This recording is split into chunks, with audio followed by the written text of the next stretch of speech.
Our world, warm, comfortable, familiar. But when we look up, we wonder, do we occupy a special place in the cosmos? Or are we merely a celestial footnote? Is the universe welcoming or hostile? We could stand here forever wondering. Or we could leave home on the ultimate adventure.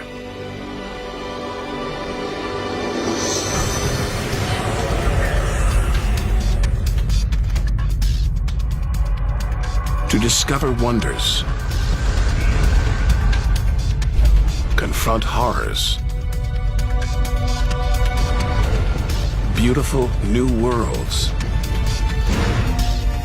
malevolent dark forces,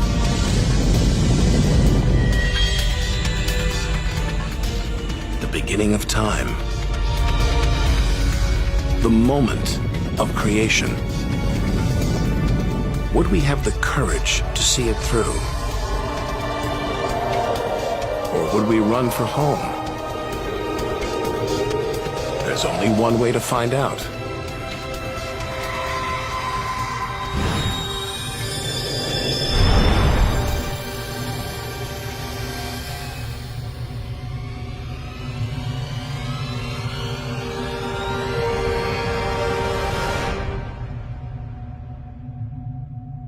Our journey through time and space begins with a single step. At the edge of space, only 60 miles up, just an hour's drive from home. Down there, life continues. The traffic is awful, stocks go on trading, and Star Trek is still showing.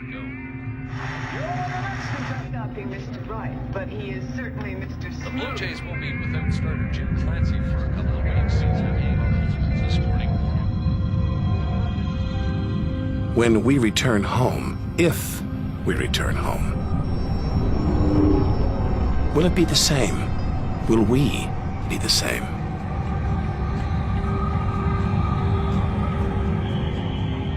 We have to leave all this behind, to dip our toes into the vast dark ocean. On to the moon.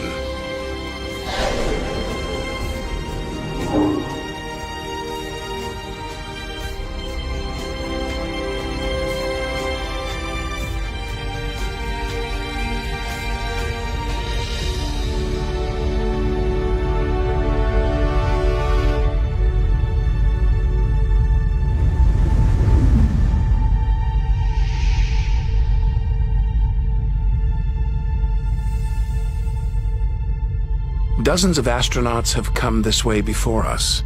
12 walked on the moon itself. Just 250,000 miles from home. 3 days by spacecraft.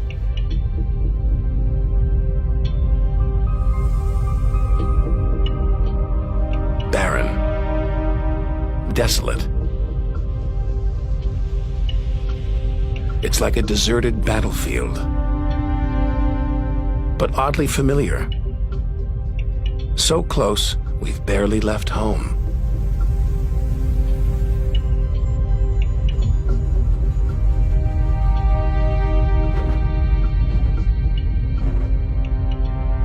Neil Armstrong's first footprints. Looks like they were made yesterday. There's no air to change them. They could survive for millions of years. Maybe longer than us.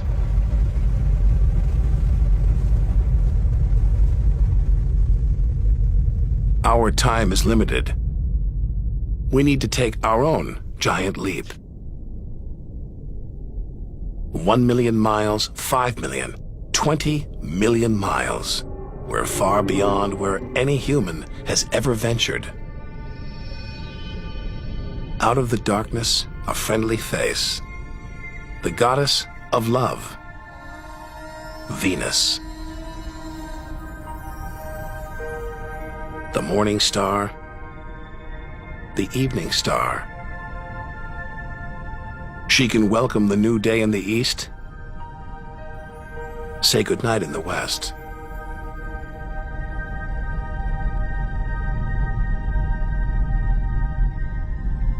A sister to our planet, she's about the same size and gravity as Earth. We should be safe here. But the Venus Express space probe is setting off alarms. It's telling us these dazzling clouds, they're made of deadly sulfuric acid. The atmosphere is choking with carbon dioxide.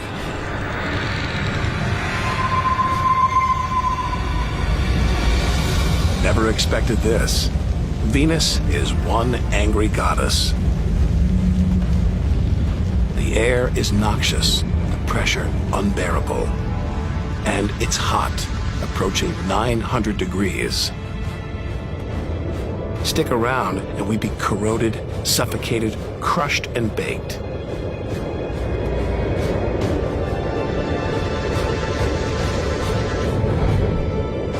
Nothing can survive here. Not even this Soviet robotic probe. Its heavy armor's been trashed by the extreme atmosphere.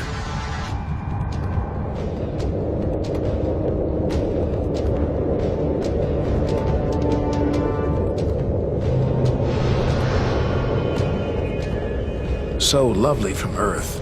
Up close, this goddess is hideous.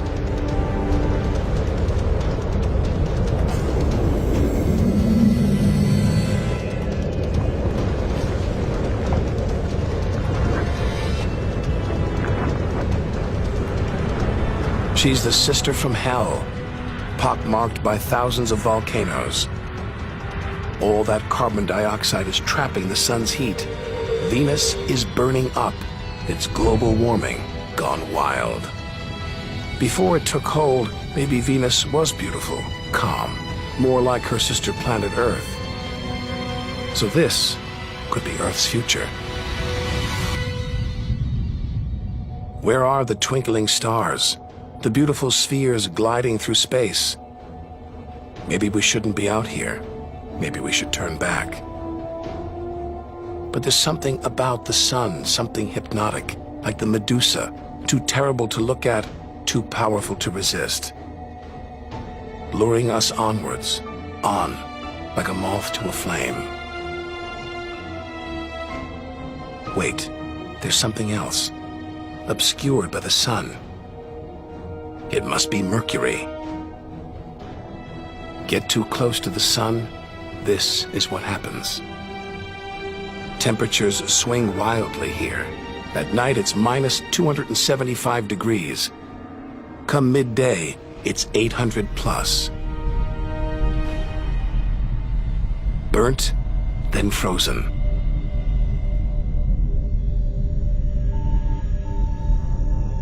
The Messenger space probe is telling us something strange. For its size, Mercury has a powerful gravitational pull. It's a huge ball of iron, covered with a thin veneer of rock, the core of what was once a much larger planet. So where's the rest of it?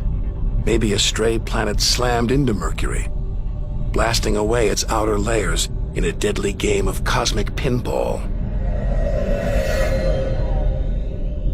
Whole worlds, on the loose, careening wildly across the cosmos, destroying anything in their path. And we're in the middle of it. Vulnerable, exposed, small. Everything is telling us to turn back. But who could defy this? The sun, in all its mesmerizing splendor. Our light, our lives. Everything we do is controlled by the sun, depends on it. It's the Greek god Helios driving his chariot across the sky. The Egyptian god Ra, reborn every day. The summer solstice sun rising at Stonehenge. For millions of years, this was as close as it got to staring into the face of God.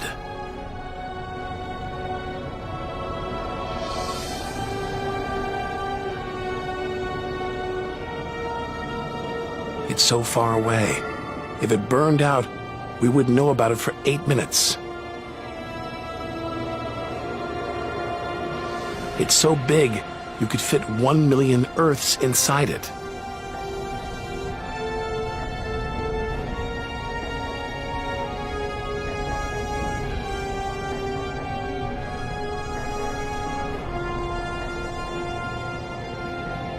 But who needs numbers? We've got the real thing. We see it every day, a familiar face in our sky. Now, up close, it's unrecognizable.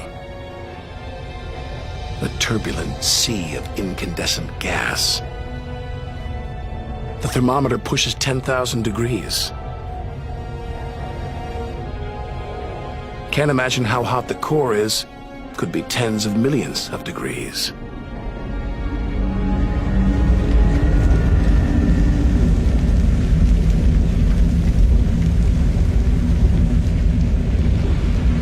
Hot enough to transform millions of tons of matter into energy every second. More than all the energy ever made by mankind. Dwarfing the power of all the nuclear weapons on Earth. Back home, we use this energy for light and heat. But up close, there's nothing comforting about the sun. Its electrical and magnetic forces erupt in giant molten gas loops. Some are larger than a dozen Earths, more powerful than 10 million volcanoes.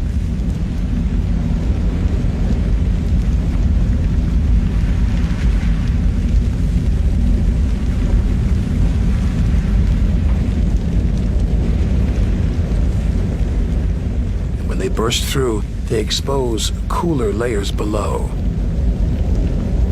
making sunspots.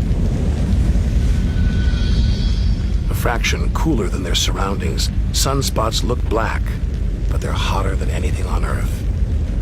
And massive, up to 20 times the size of Earth.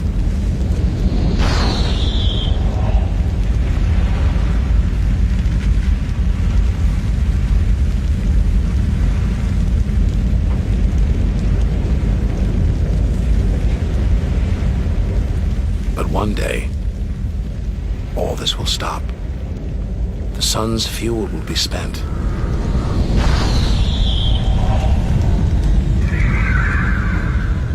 And when it dies, the Earth will follow.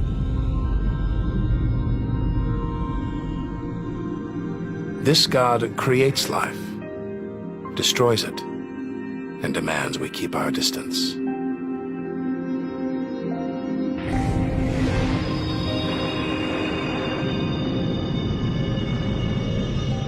This comet strayed too close. The sun's heat is boiling it away, creating a tail that stretches for millions of miles.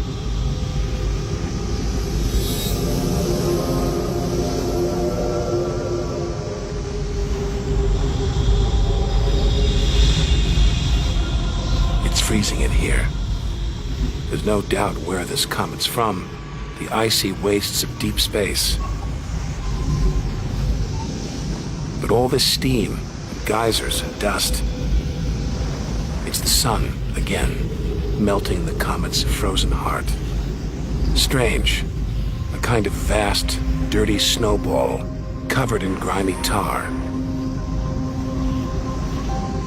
Tiny grains of what looks like organic material preserved on ice since who knows when. Maybe even the beginning of the solar system. Say a comet like this crashed into the young Earth billions of years ago. Maybe it delivered organic material and water, the raw ingredients of life. It may even have sown the seeds of life on Earth that evolved into you and me.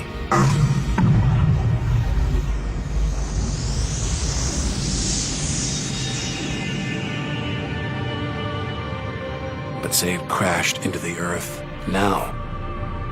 Think of the dinosaurs, wiped out by a comet or asteroid strike. It's only a question of time. Eventually, one day, we'll go the way of the dinosaurs.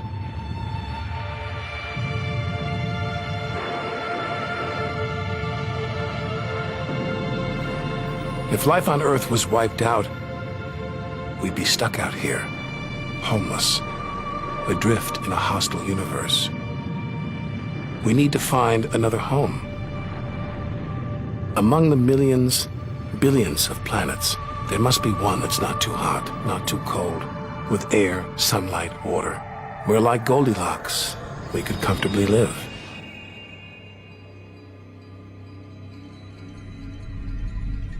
The Red Planet. Unmistakably, Mars.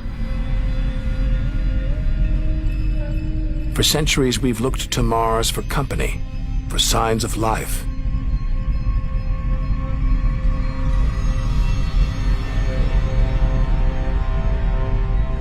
Could there be extraterrestrial life here?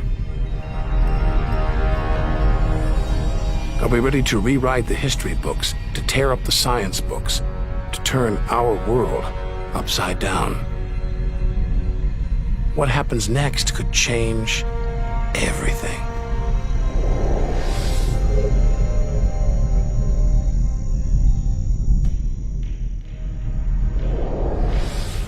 Mars is the planet that most captures our imagination. Think of B-movies, sci-fi comics. What follows? Martians. It's all just fiction, right? But what if there really is something here? Hard to imagine, though. Up close, this is a dead planet. The activity that makes the Earth livable shut down millions of years ago here. Red and dead. Mars is a giant fossil.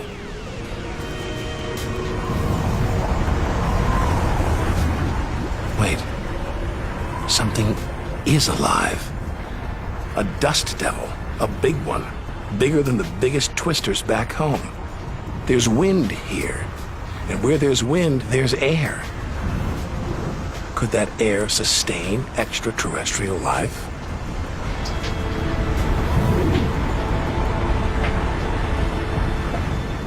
It's too thin for us to breathe. And there's no ozone layer. Nothing to protect us against the sun's ultraviolet rays. There is water, but frigid temperatures keep it in a constant deep freeze. It's hard to believe anything could live here. Back on Earth, there are creatures that survive in extreme cold, heat, even in the deepest ocean trenches. It's as though life is a virus. It adapts, spreads. Maybe that's what we're doing right now, carrying the virus of life across the universe. Even in the most extreme conditions, life usually finds a way. But on a dead planet, with no way to replenish its soil, no heat to melt its frozen water,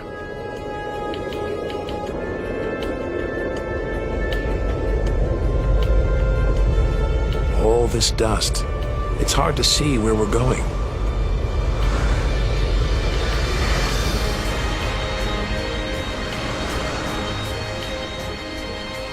Olympus Mons, named after the home of the Greek gods, a vast, ancient volcano, 3 times higher than Everest. There's no sign of activity. Since its discovery in the 1970s, it's been declared extinct. Hang on. These look like lava flows, but any sign of lava should be long gone, obliterated by meteorite craters. Unless this monster isn't dead, just sleeping. There could be magma flowing beneath the crust right now, building up, waiting to be unleashed. Volcanic activity could be melting frozen water in the soil, pumping gases into the atmosphere, recycling minerals and nutrients, creating all the conditions needed for life. This makes the Grand Canyon look like a crack in the sidewalk.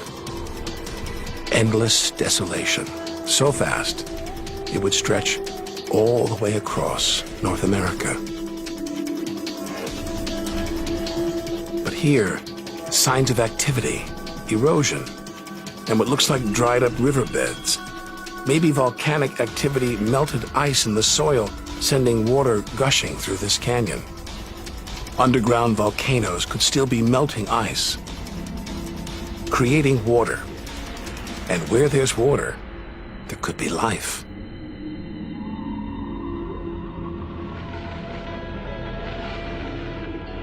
The hunt for life is spearheaded by this humble fellow, the NASA rover Opportunity. It's finding evidence that these barren plains were once ancient lakes or oceans that could have harbored life.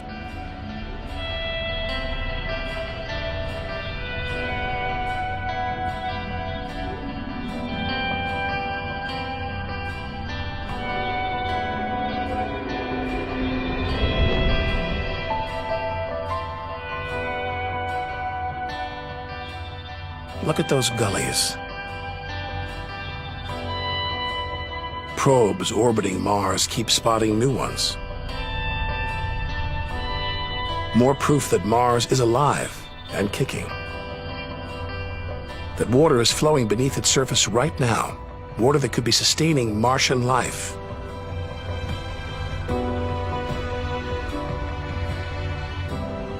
Now all we have to do is find it.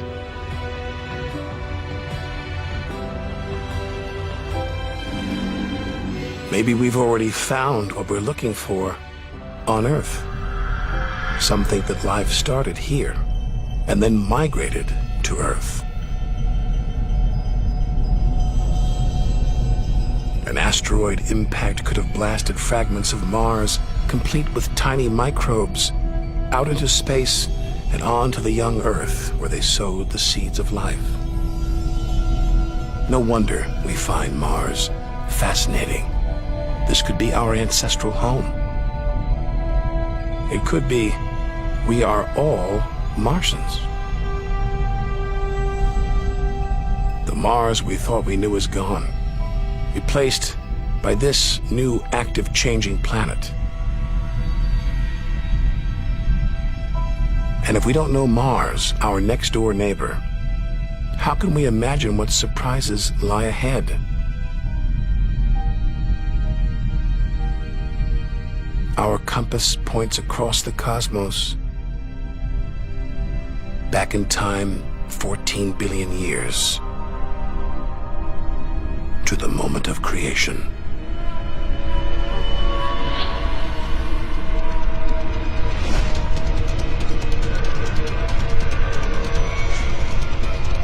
This is getting scary. It's like being inside a giant video game.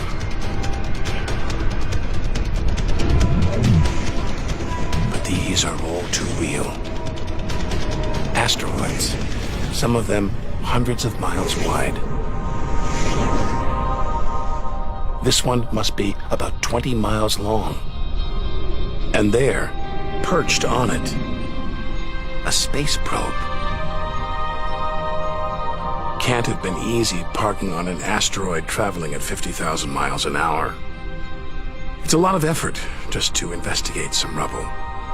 Rubble that regularly collides, breaks up, and rains down on Earth as meteorites.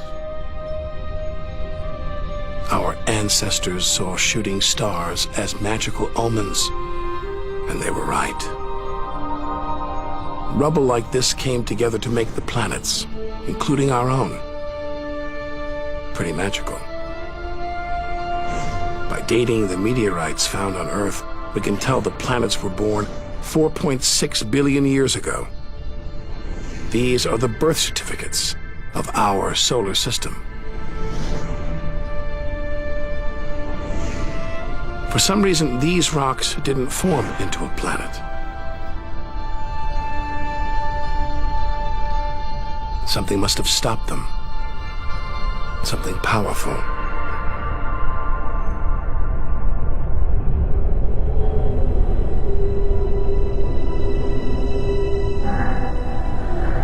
Jupiter. What a monster. At least 1,000 times bigger than Earth, so vast you could fit all the other planets inside it. Something this massive dominates its neighbors. Its gravity is pulling the asteroids apart.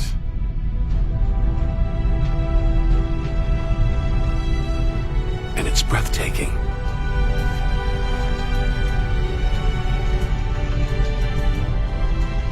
But this beauty is a beast.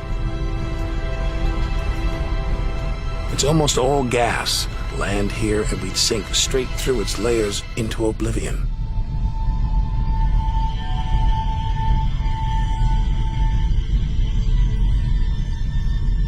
And Jupiter's good looks, the product of ferocious violence. It's spinning at an incredible rate, whipping up winds to hundreds of miles an hour, contorting the clouds into stripes, eddies, whirlpools. And this, the legendary Great Red Spot. The biggest, most violent storm in the solar system. At least 3 times the size of Earth, it's been raging for over 300 years. All these churning clouds must have sparked an electrical storm. Just one bolt is 10,000 times more intense than any at home.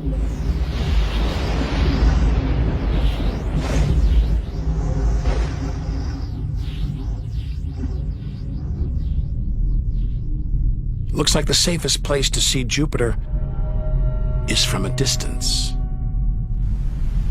Up there at the poles, those dancing lights, they're like the auroras back home. But the Geiger counter is going wild. Even these are deadly, generated by lethal radiation.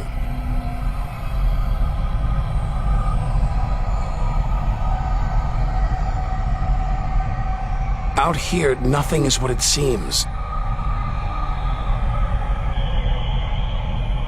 The universe is full of terrors, traps,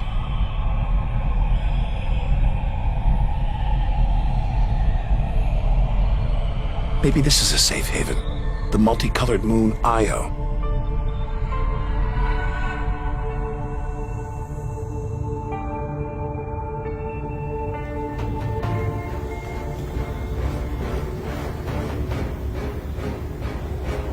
Wrong. Very wrong. Those brilliant colors are molten rock, volcanoes, spewing lava.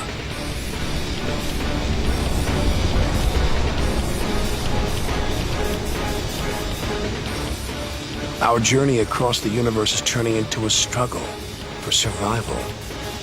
We've got to hope that if we outlast the dangers, we'll be rewarded by wonders beyond imagination.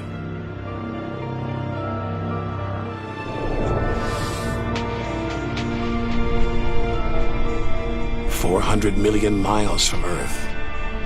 Flying a commercial airliner here would take nearly a century. What a weird-looking place. And yet, strangely familiar. A bit like the Arctic, with all that ice, all those ridges and cracks.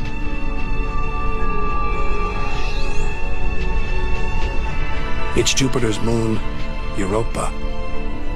And maybe like the Arctic, this ice is floating on water, liquid water.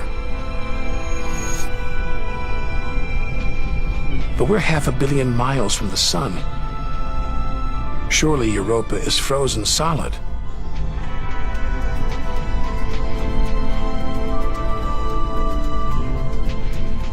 Unless Jupiter's gravity is creating friction deep inside, heating the ice into water, allowing life to develop in the waters beneath its frozen crust. We might be feet away from aliens. from a whole ecosystem of microbes, crustaceans, maybe even squid. The only thing between us and the possibility of alien life, this layer of ice. But until we send a spacecraft to drill here, Europa's secrets will remain beyond reach.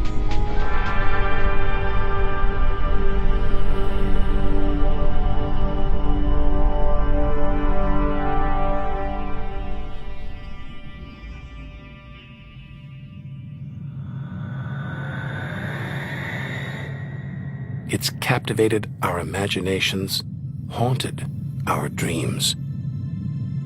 And here it is, spinning before our eyes. Saturn, named for the Roman god who reigned over a golden age of peace and harmony.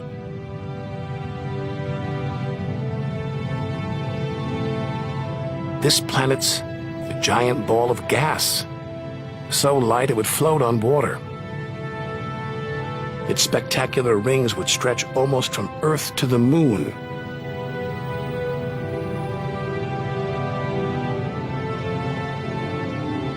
There's the Cassini orbiter. It's picking up ghostly radio emissions, probably generated by auroras around Saturn's poles. This is the real music of the spheres. Cassini's telling us where these rings came from. They're the remnants of a moon shattered by Saturn's gravitational pull. Incomparable beauty from total destruction.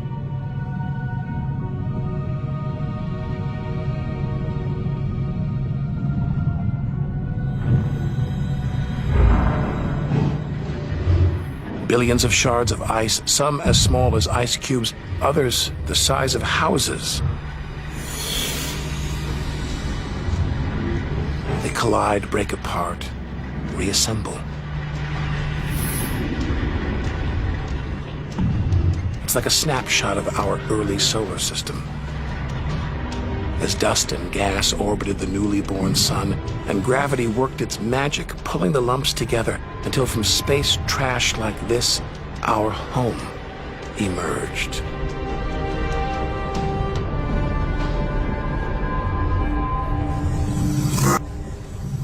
We could stay here forever.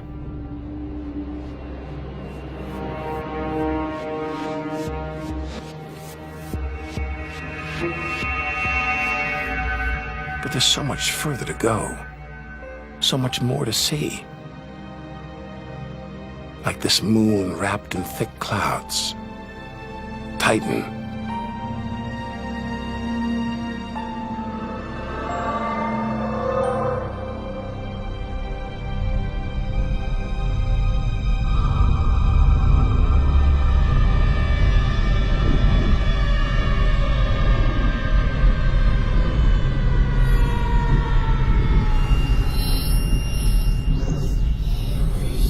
There's an atmosphere down here. There's wind, rain, even seasons. Rivers, lakes, and oceans.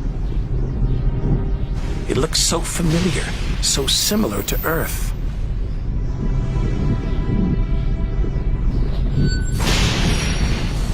But that's not water. It's liquid natural gas. Hundreds of times more natural gas than all the Earth's oil and gas reserves. Maybe one day we'll use this energy to fuel a colony. Assuming there isn't life here already.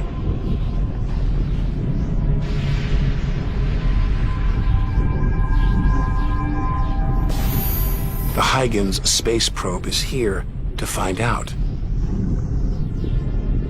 It's telling us there's organic material in the soil, but it's so cold, minus 300 degrees. There's no way life could develop. Unless Titan warms up. The sun is supposed to get hotter. When it does, maybe life will spring up here, just like it did on Earth. And as the Earth gets too hot for us, maybe we'll move to Titan. One day we might call this distant land home.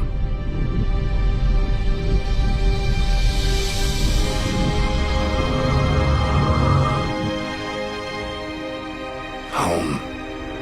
We're at least 700 million miles away now. After this, we lose visual contact with Earth. We're standing on a cliff, looking out over a great chasm that stretches to the beginning of time. Do we have the courage to jump? We're in the solar system's outer reaches. Unseen from Earth, unknown for most of history. It's like diving into the depths of the ocean.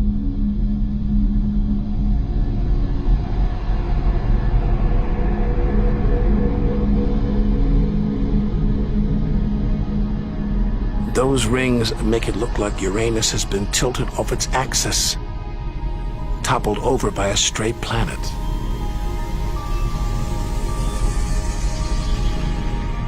It's eerie out here. Already beginning to feel small, lonely. Maybe this is how we'll feel at the edge of the universe.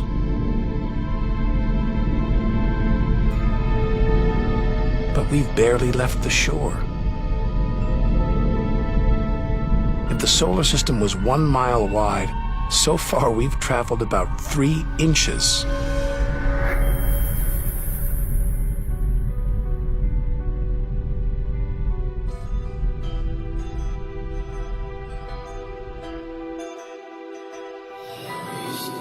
Out of the deep, another strange beast, the god of the sea, Neptune. This world is covered in methane gas, and a storm as big as Earth, whipped up by savage 1,000-mile-an-hour winds. Back home, it's the sun that drives the wind. But Neptune's far away. Something else must be creating these ferocious winds. But what? We know very little about our own solar system.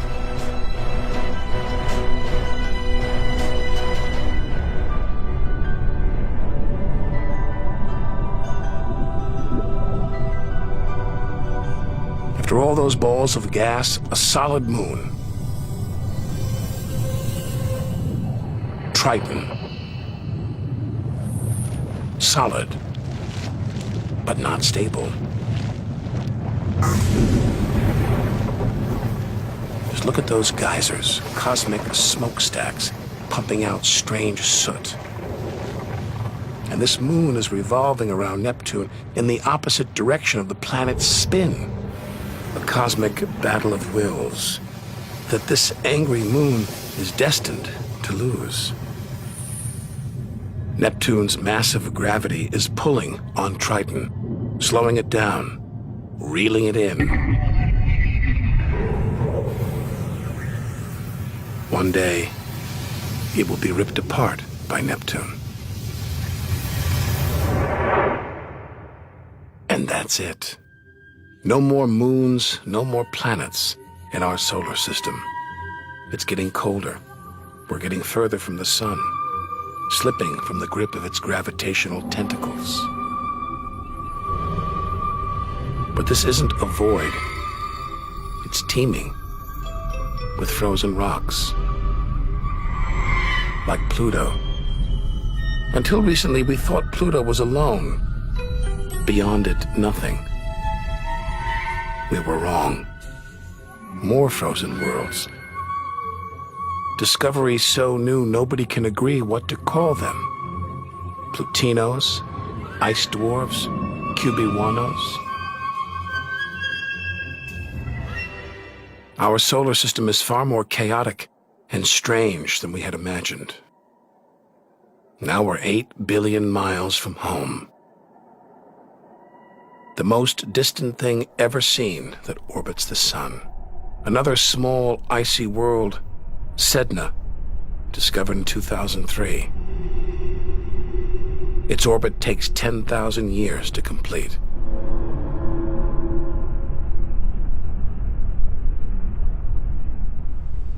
Hang on. There's something else out here. 10 billion miles from home, the space probe Voyager 1. This bundle of aluminum and antennae give us close-up views of the giant planets and discovered many of their strange moons. It's traveling 20 times faster than a bullet, sending messages home.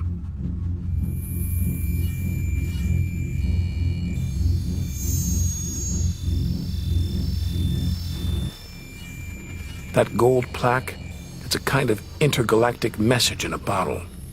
A greeting recorded in different languages. Hello from the children of planet Earth. Hola, saludos a todos. And a map showing how to find our home solar system. The great physicist Stephen Hawking thinks it was a mistake to roll out the welcome mat. After all, if you're in the jungle, is it wise to call out?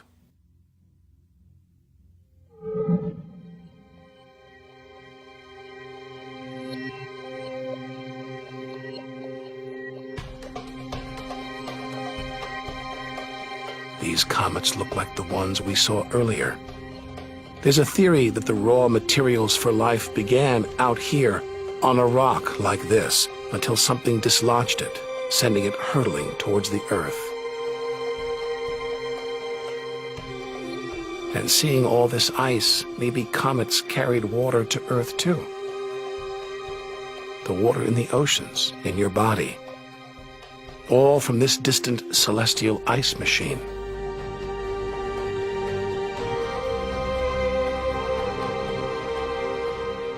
We're 5 million, that's 5 trillion miles from home. But this is still only a baby step. Ahead, trillions of miles, billions of stars. Time to stop looking back and start looking ahead.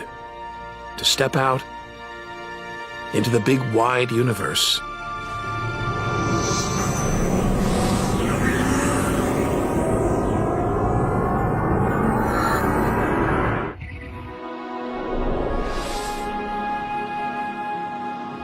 Interstellar space.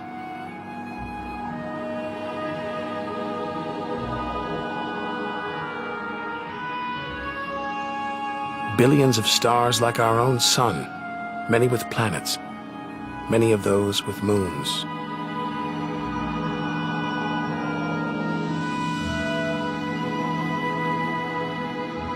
It's hard to know which way to go.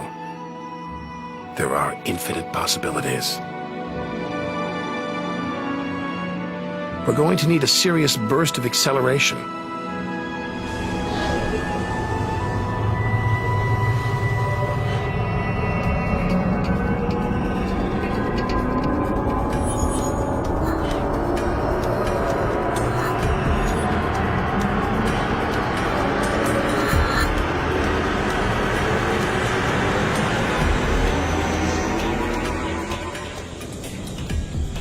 $25 trillion miles from home.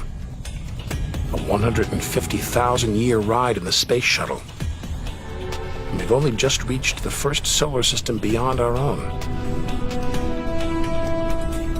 Alpha Centauri.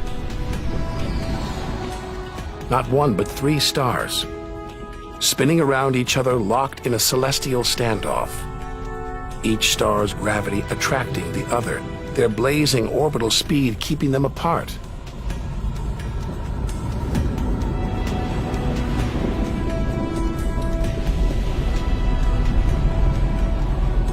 Get between them and we'd be vaporized. Trillions of miles from home. So far that miles are becoming meaningless. Out here we measure in light years.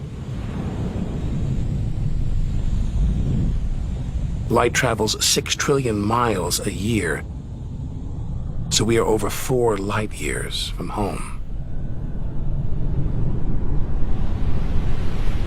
Distances so vast, they're mind-boggling.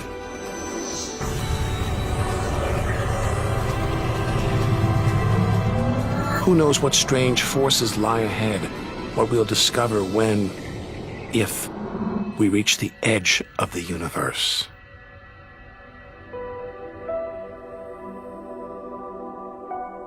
"10 light years from Earth, the star Epsilon Eridani. Spectacular rings of dust and ice, and somewhere in there planets forming out of the debris, being born before our eyes.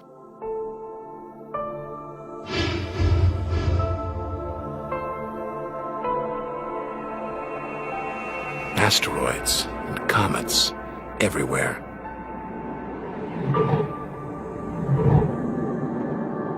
We could almost be looking at our own solar system billions of years ago, with comets delivering the building blocks of life to these young planets.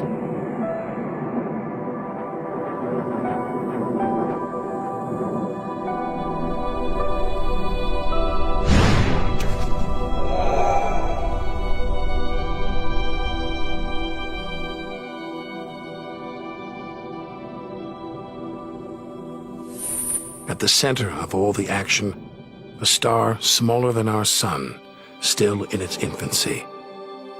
Any life in this solar system would be primitive at best.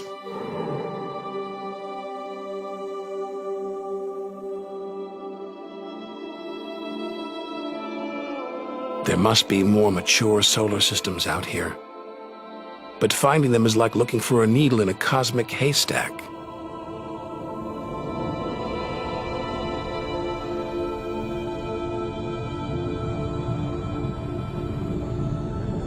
"20 light years from Earth. Star Gliese 581.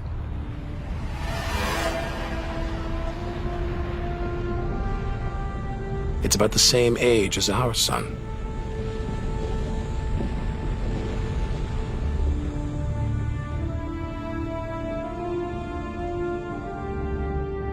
This planet is just the right distance from its sun.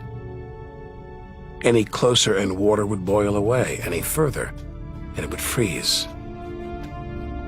Ideal conditions for life to emerge.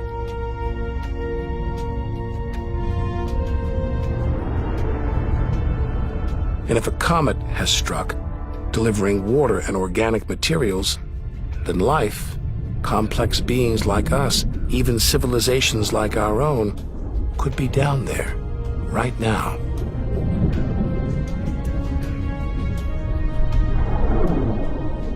They could be tuning into our TV signals, watching shows from 20 years ago. And here's your host, Joe Jackman. But until we devise a way of communicating over these vast distances, all we can do is speculate. Us and them, living parallel lives, unaware of each other's existence.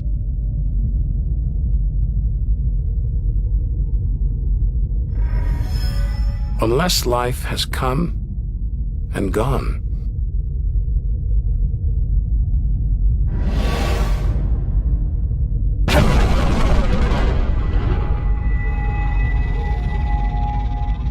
That's the problem with comets.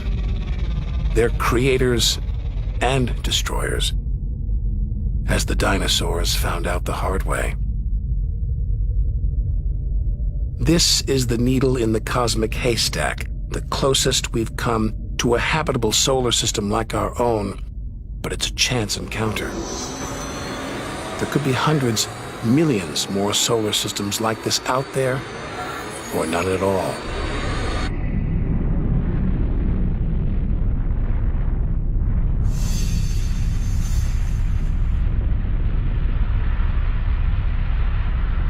Some of the atmosphere on this planet, Bellerophon, is being boiled away by its nearby star.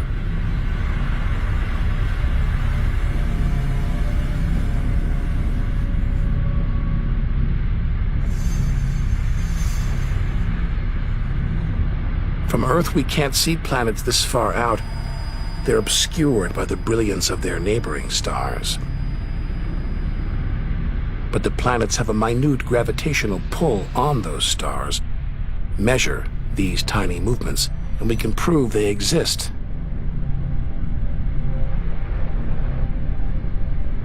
That's how we tracked down Bellerophon in the 1990s, and hundreds of other distant planets.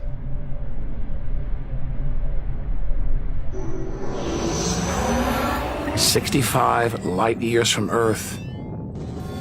Turn on your TV here and you'd pick up Hitler's Berlin Olympics."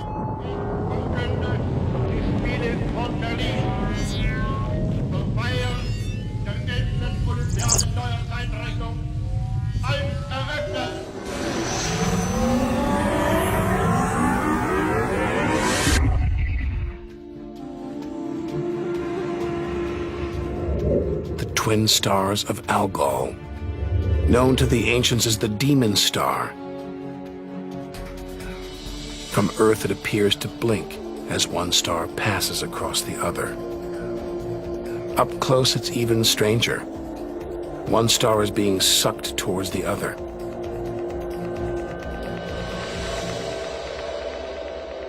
Almost 100 light years from home, faint whispers from one of the first ever radio broadcasts. We appreciate it if anyone hearing this broadcast would communicate with us. We are very anxious to know how far the broadcast is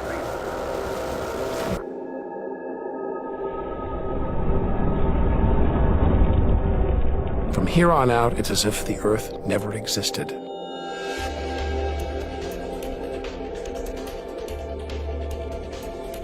Feels like a lifetime since we stood on that beach, looking up at the sky, wondering where and how we fit in.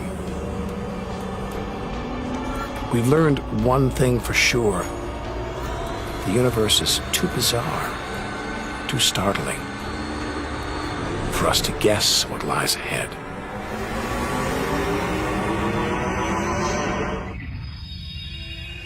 Deep inside our galaxy, the Milky Way.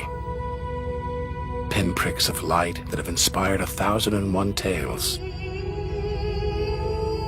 The Seven Sisters, the daughters of the ancient Greek god Atlas, transformed into stars to comfort their father as he held the heavens on his shoulders.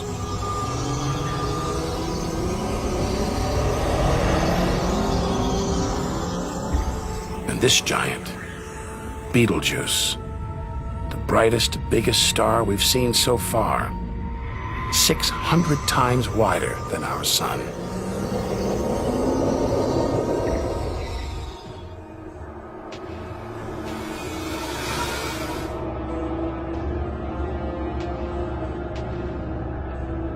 But this, it's not a star, not a planet. Not like anything we've seen.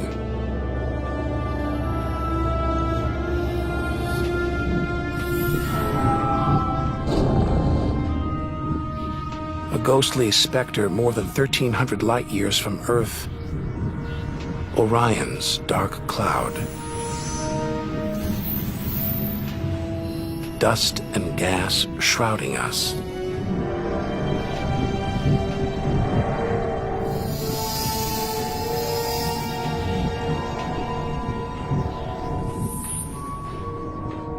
There, deep inside, a light, pulling the dust and gas towards it, heating up, merging into a ball of burning hot gas. Like a star, like our sun, in miniature. Inside, it's millions of degrees. So hot it's beginning to trigger nuclear reactions, the kind that keep our sun shining, making energy, radiation, light. A star is being born.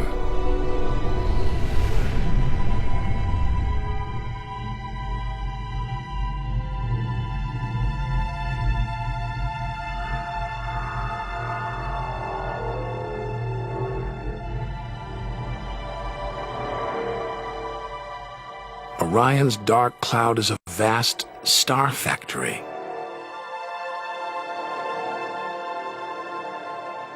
We're witnessing the birth of the future universe.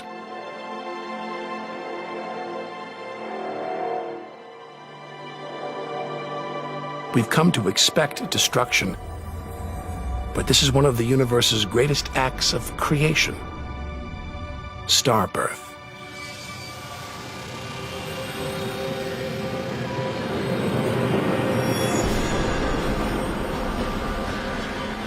This doesn't look right.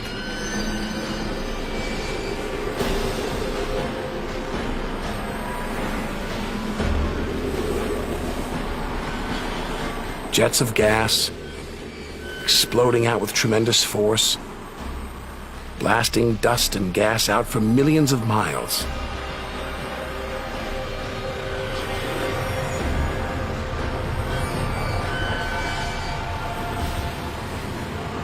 It's unbelievably violent and creative. Nebula. Vast, glowing clouds of gas hanging in space. With no wind out here, they'll take thousands of years to disperse. They seem to be forming a vast stellar sculpture. Nature is more than a scientist, an engineer. It's an artist on the grandest of scales.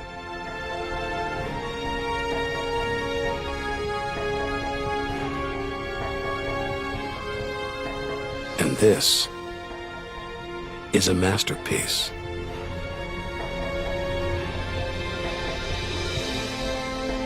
Stars are born, grow up, and then what? Do they die? Do they slip quietly into the night or go out with a bang?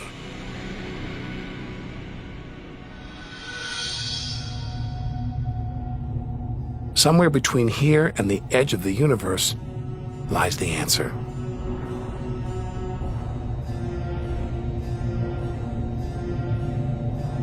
Luminous clouds suspended in space, encircling what was once a star like our own sun.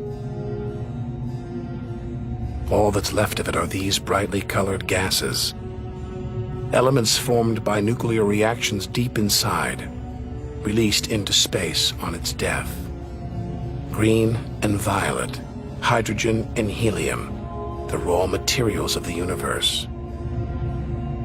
Red and blue, nitrogen and oxygen, the building blocks of life on Earth. For us to live, stars like this had to die. Every atom in our body was produced by nuclear fusion. In stars that died long before the Earth was even born. We are all the stuff of stars. Our family tree begins here.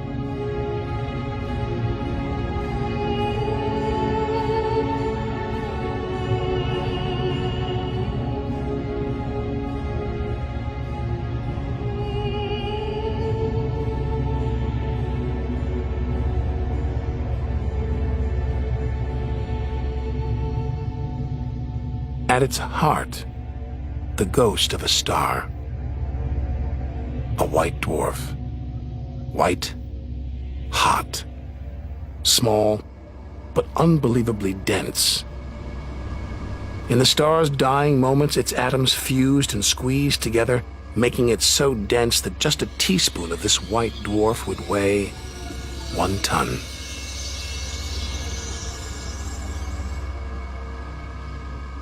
It's a chilling premonition of our sun's fate.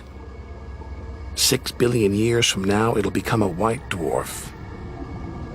Its death will herald the end of life on Earth. Makes you wonder how many other worlds have come and gone. Celestial stories left untold. Lost forever. But the greatest story of them all is still to be told. We must go back through time to the very first chapter to learn how the universe began.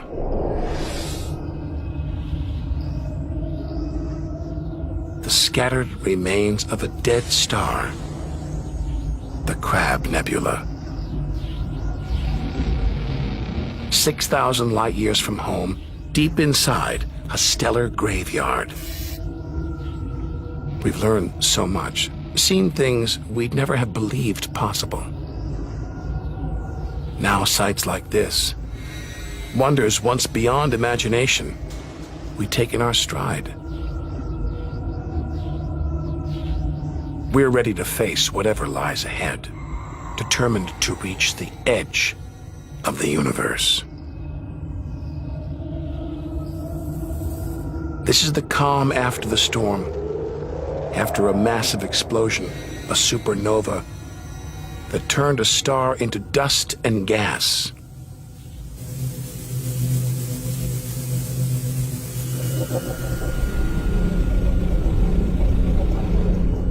The eye of the storm, a spinning, pulsating star, a pulsar.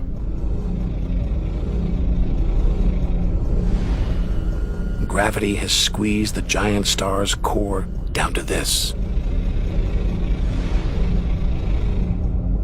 It's just 12 miles across, unimaginably dense. One pinhead of this would weigh hundreds, maybe millions of tons. And as it shrank, like a figure skater spinning on the spot, arms outstretched, then pulling them in, it began to spin faster. Two beams of light, energy, radiation, spinning 30 times a second, powering the huge cloud of dust and gas. There's so much radiation here, more even than on the sun.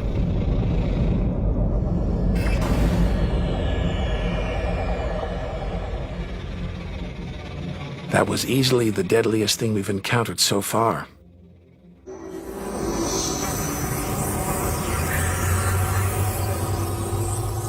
Once it would have terrified us. But now we realize that without the dangers, there'd be no wonders. Without the nightmares, there'd be no dreams.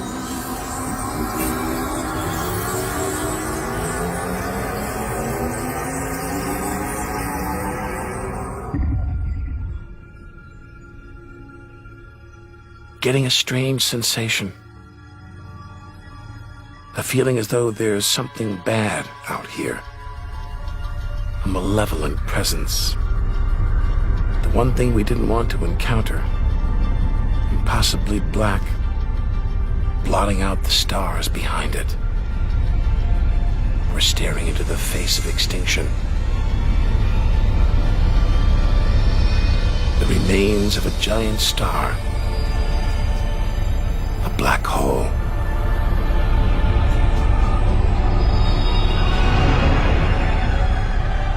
Far denser than a pulsar, and impossible to resist.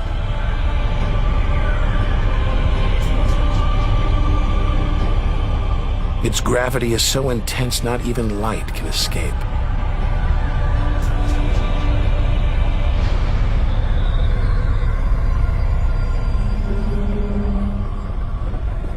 This asteroid, it's a lump of solid rock, but it's actually stretching, being dragged towards the gaping hole. Inside, there's no matter as we know it. No time, no space. All the rules of physics collapse.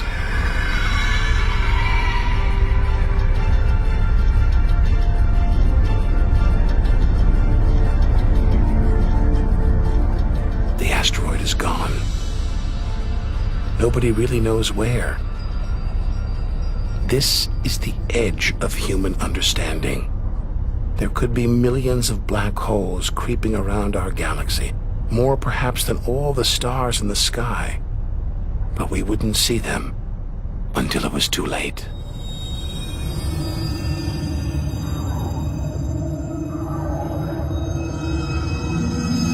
Like this star, spiraling, disappearing down an invisible sinkhole. Who's to say we don't live inside a vast black hole, that the whole universe isn't inside one right now, inside another universe. Think about it for too long and your mind reels. Sometimes it feels like the more we see, the less we know.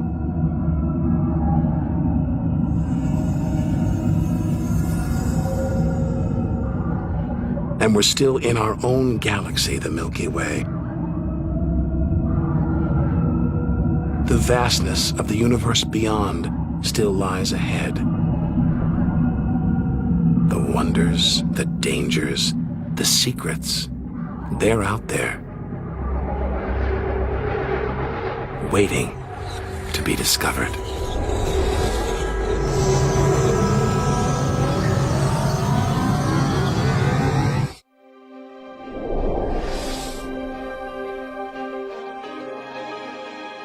"7,000 light years from home."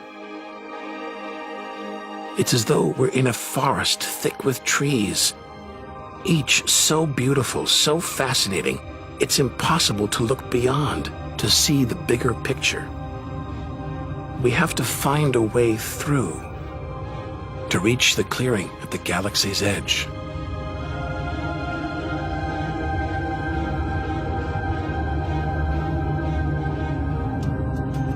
But faced with sights like this, it's hard to leave.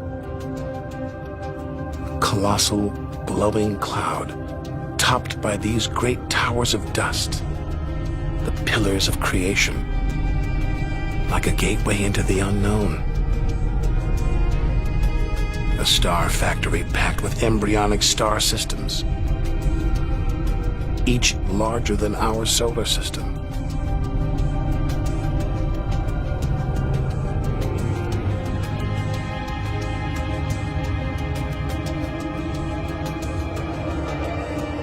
To resist its siren song, tear ourselves away, to carry on towards the edge of the galaxy.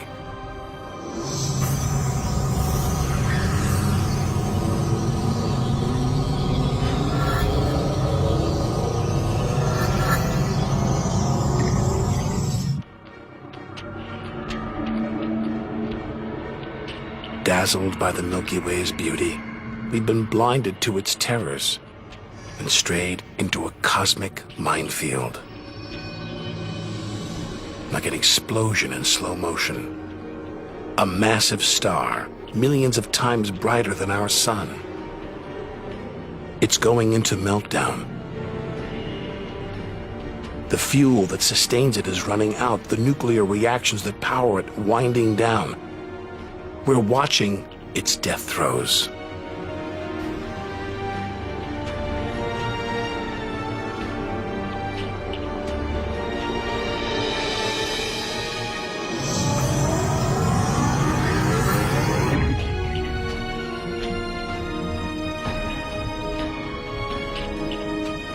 An even bigger, dangerously unstable star. But this one's about to explode. And when a star this big dies, it's 100 times more violent than a supernova. We've stumbled into the most violent star death of all, a hypernova.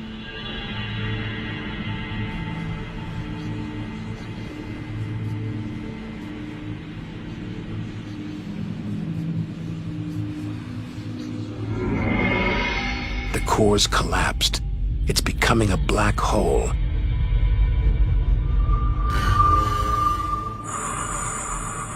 And that's the shock wave surging through the star, ripping its outer layers into space.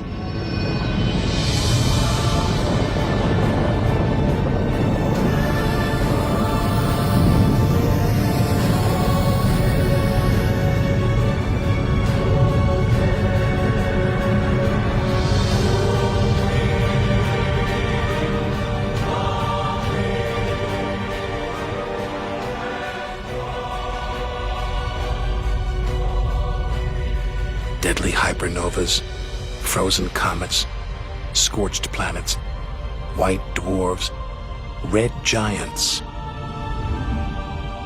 Tiny drops in a vast pool of white light.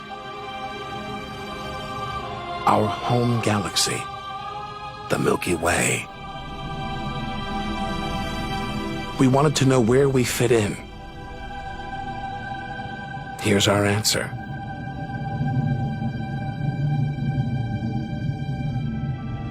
Civilizations past and present, everyone that's ever lived.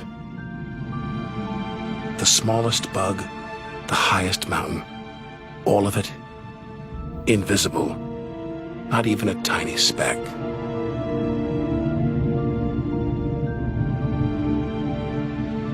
Our home is a minor planet orbiting an insignificant star.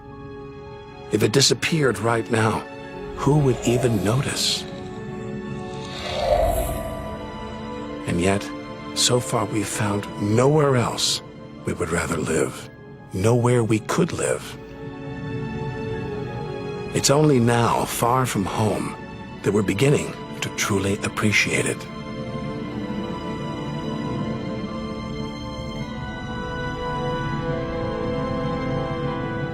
Look at all these stars. Hundreds of thousands of them. Surely one of them, more than one, must be capable of supporting life.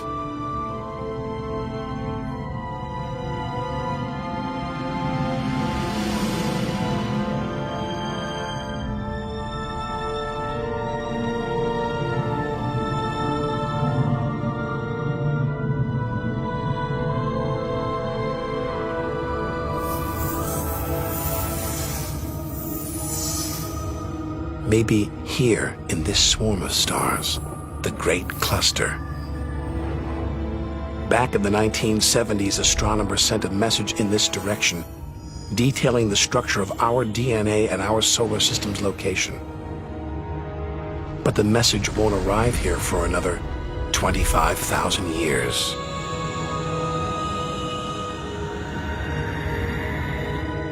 We haven't found alien life yet.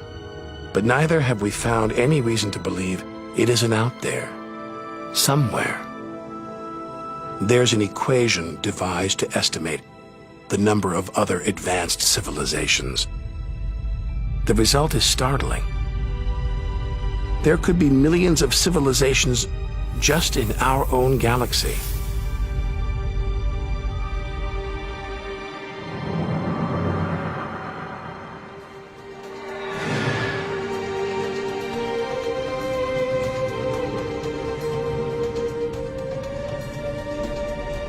Everything we've seen so far is inside the Milky Way.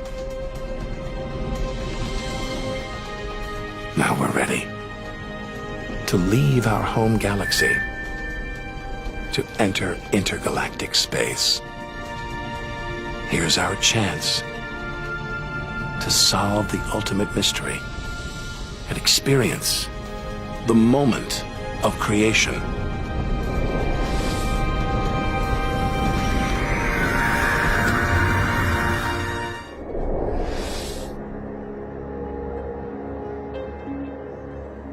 Beyond the Milky Way, through the vast expanse between galaxies, against all the odds, we've made it to intergalactic space.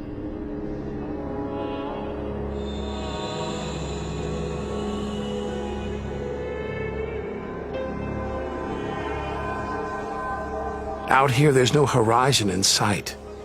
Even the closest galaxies are hundreds of thousands of light years away. The remains of galaxies ripped apart by the Milky Way's huge gravitational pull, scattered among nothing.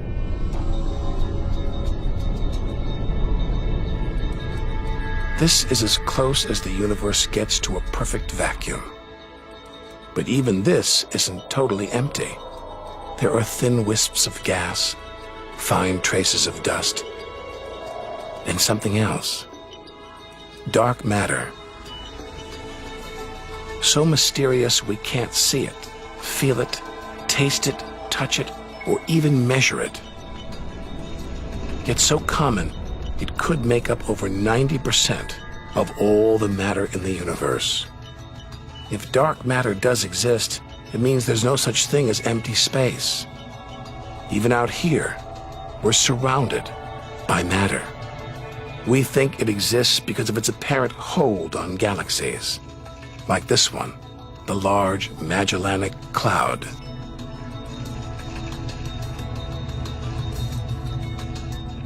A 6 billion year journey in today's fastest spacecraft, 160,000 light years from the Milky Way at the edge of its gravitational reach.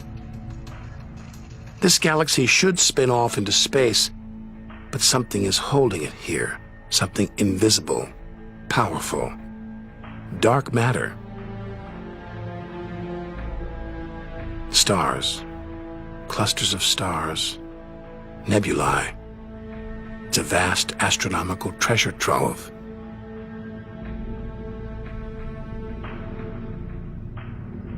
Look at this. It's like a string of gleaming pearls. It's a fireball, expanding out from what must have been a massive explosion, a supernova. So bright that when light from the explosion reached Earth 20 years ago, it was visible to the naked eye. And so violent, it triggered a string of nuclear reactions, forcing atoms together, creating new elements: gold, silver, platinum, blasting them out into space.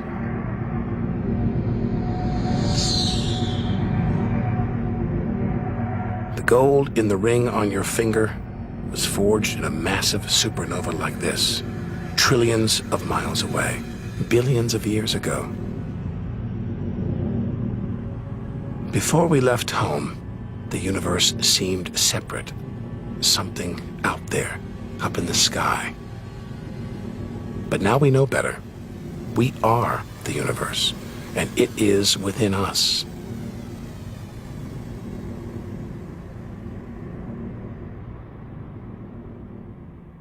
It's comforting to remember as we venture through this abyss. Further and further. Faster and faster.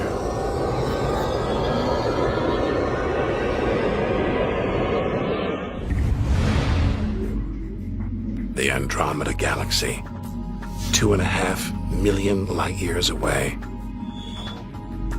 It's racing through space.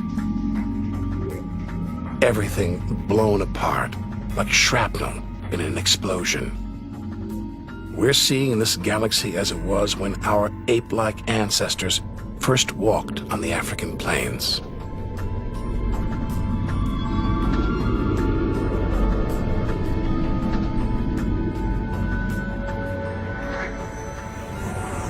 Further through space, and further back in time. Hold on. This doesn't look right. A whole galaxy exploding? The only thing large enough to cause an explosion on this scale is another galaxy. It looks like the end of the world. But this galaxy won't die. It'll be reborn. A new shape, perhaps even new stars, as dust and gas collide, creating friction, shock waves, triggering the birth of stars.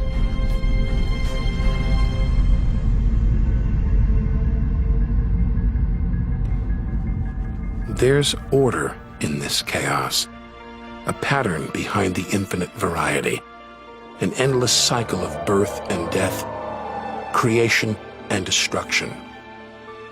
It's a pattern woven through the vast fabric of space that binds each of these galaxies. There are billions of galaxies, each with billions, even trillions of stars. Maybe more stars than there are grains of sand on all the beaches on Earth.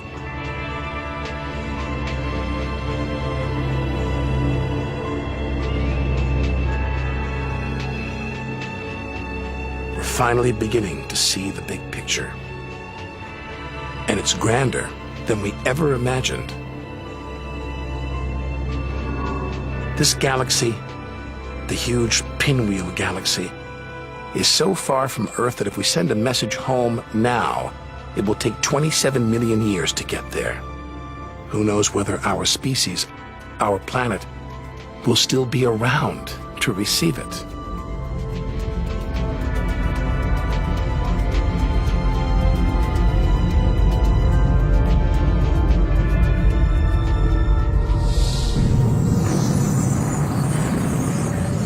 We travel on, back through time. Past the point where the dinosaurs were wiped out. Past the moment where the first creatures crawled onto land.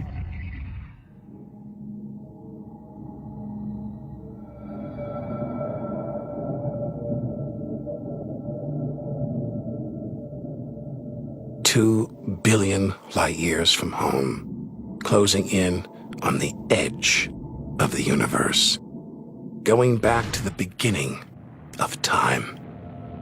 This isn't a galaxy. It's brighter than 100 galaxies. A blinding beam of energy surging for trillions of miles.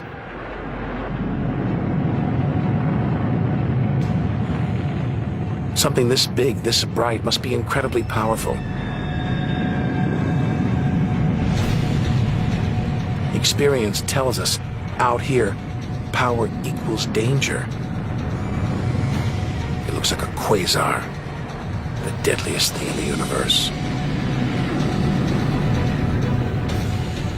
Our journey could be over.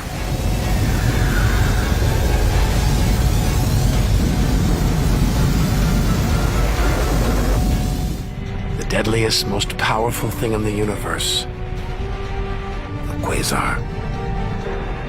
A swirling cauldron of superheated gas.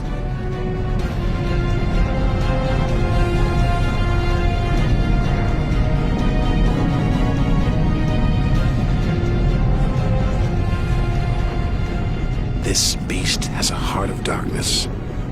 A supermassive black hole as heavy as 1 billion suns.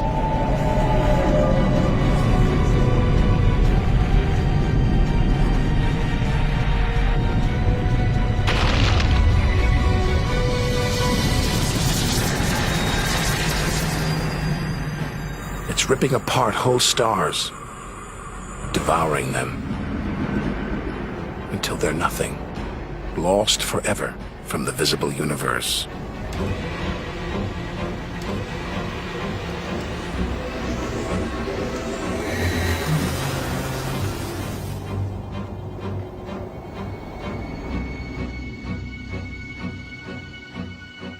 We think, we hope, we pray we've seen the worst the universe can throw at us, but no one can know what lies ahead.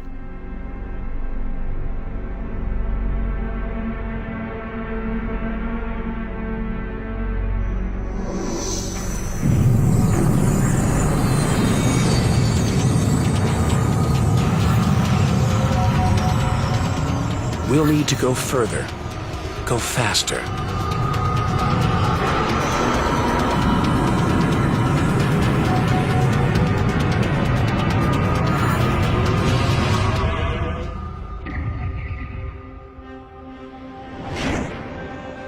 $8 billion light years from home. More galaxies. But these look different. Ragged, small, close together. We're so far back in time, we're seeing these galaxies as they were before the Earth was born.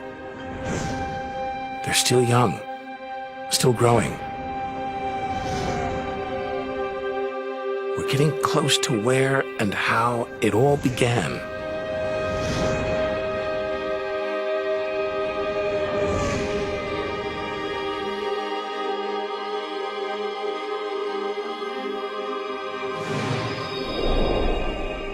Look at the galaxies now. They're more like primitive plankton, floating in a vast dark ocean.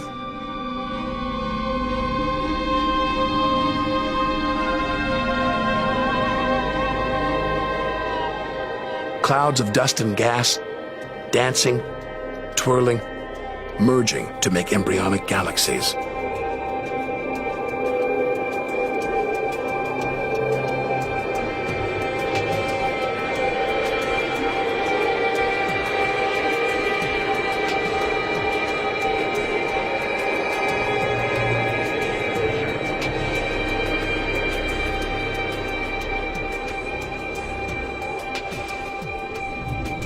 they're disappearing. We've gone back before the stars were born, into a cosmic dark age. And before that, light, the afterglow from the massive explosion that created the known universe.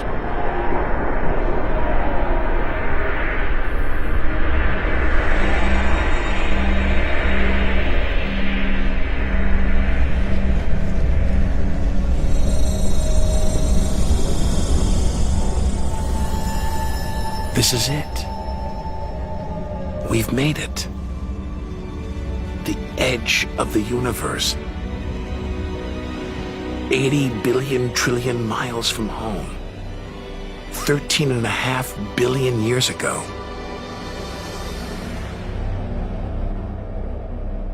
The very instant of the Big Bang, the most violent, most creative moment in history. Everything that's ever happened follows from this moment.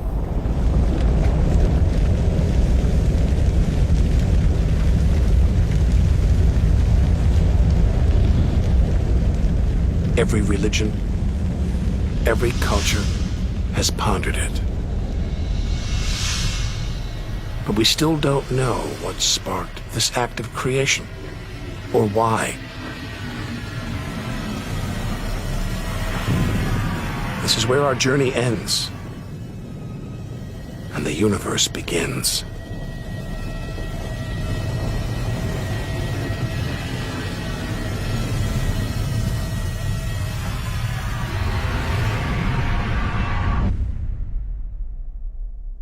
An infinitely hot, small, dense point erupts.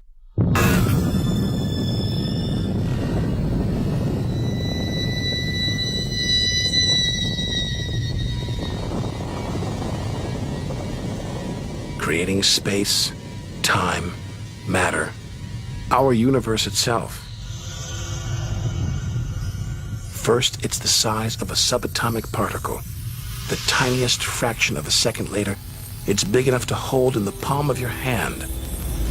Moments later, it's the size of the Earth.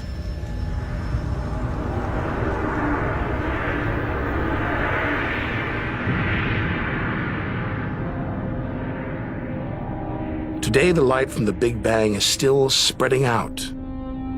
You can hear it as a radio hiss. See it as television static.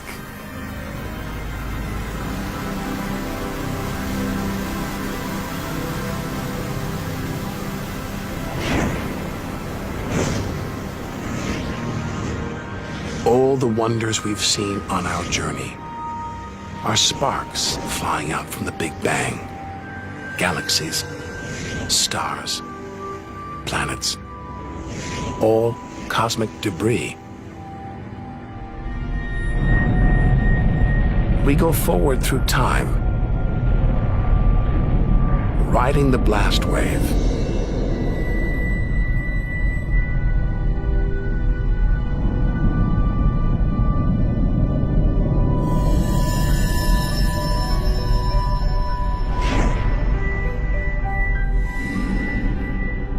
Until we reach another cooling cinder swirling in the afterglow of the Big Bang.